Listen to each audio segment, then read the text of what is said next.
और बुद्ध की प्रेरणा। भाग 1। अज्ञात मार्ग पर यात्रा। अशोक एक युवा यात्री था, जिसे प्राचीन स्थलों और रहस्यमय स्थानों की यात्रा करना पसंद था। एक दिन, उसने हिमालय की यात्रा करने का निश्चय किया।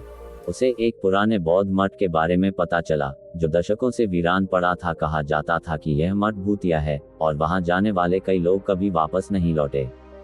लेकिन अशोक तर्कशील व्यक्ति था। वह भूत प्रेतों में विश्वास नहीं करता था। उसने ठान लिया कि वह इस मठ में जाकर वहां रात बिताएगा और सबको बताएगा कि यह सिर्फ अंधविश्वास है। भाग 2। भूतिया मठ का रहस्य। गांव वालों ने उसे मठ में जाने से रोका। उन्होंने बताया कि वहां एक बुद्ध भिक्षु की आत्मा भटकती है, जो हर पूर्णिमा की रात प्रकट होती है। लेकिन अशोक नहीं माना और अकेले ही उस मठ की ओर चल पड़ा। मठ तक पहुंचने का रास्ता दुर्गम था। संकरे पहाड़ी मार्ग से होते हुए वह जैसे तैसे शाम होते होते वहां पहुंचा। मठ की हालत खस्ता थी। जगह जगह जाले लगे थे, दीवारें टूटी हुई थीं, और चारों ओर अजीब सा सन्नाटा था। रात होते ही अजीब घटनाएं घटने लगी। हवा के झोंकों के साथ कानों में धीमी धीमी मंत्रों की गूंज सुनाई देने लगी।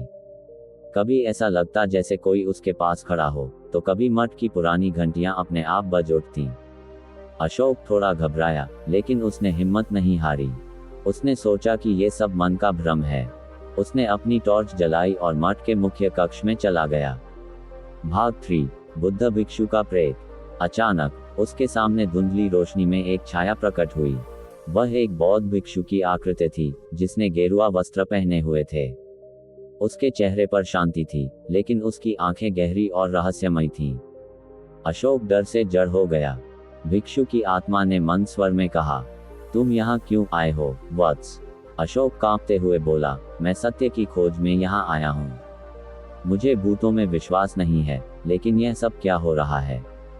भिक्षु ने मुस्कुराते हुए कहा, यह स्थान एक समय में ध्यान और शांति का केंद्र था, लेकिन लालच और पाप ने इसे अपवित्र कर दिया। मैं यहाँ तब तक फंसा रहूंगा जब तक कोई मेरी आत्मा को मुक्त नहीं करता। भाग 4। अतीत की सच्चाई।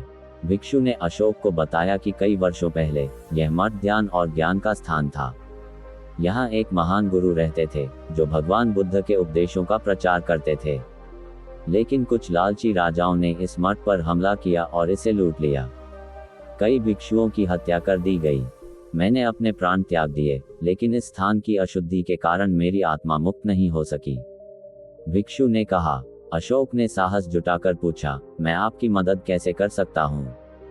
भिक्षु बोले, इस मठ को फिर से शुद्ध करो। यहाँ बुद्ध के ज्ञान को पुनः स्थापित करो। जब यहाँ पुनः प्रार्थना होगी, तो मेरी आत्मा मुक्त हो जाएगी। भाग 5। मुक्ति और प्रेरणा।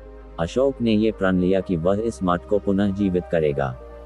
वह गांव लौटा और ग्रामीणों को इस कहानी के बारे में बताया। पहले तो लोग डरे, लेकिन अशोक की बातों से प्रेरित होकर उन्होंने मठ की सफाई की, दीवारों को सुधारा और फिर से वहां ध्यान और प्रार्थना का कार्य शुरू किया। जैसे ही पहली पूर्णिमा की रात आई, ग्रामीणों ने मिलकर बुद्ध की वाणी को दोहराया। उसी रात अशोक ने देखा कि वह भिक्षु फिर प्रकट हुए, लेकिन इस बार उनके चेहरे पर शांति थी। उन्होंने मुस्कुराते हुए कहा, अब मेरी आत्मा मुक्त हो रही है। तुमने मेरे बंधनों को तोड़ दिया।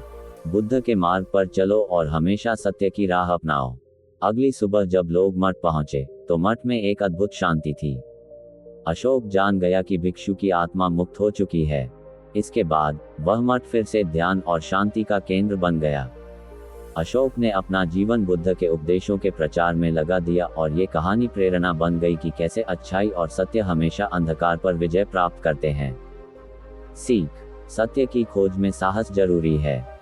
किसी भी स्थान को पवित्रता और सकारात्मकता से पुनर्जीवित किया जा सकता है। लालच और अहंकार विनाश का कारण बनते हैं, जबकि शांति और करुणा से मुक्ति मिलती है।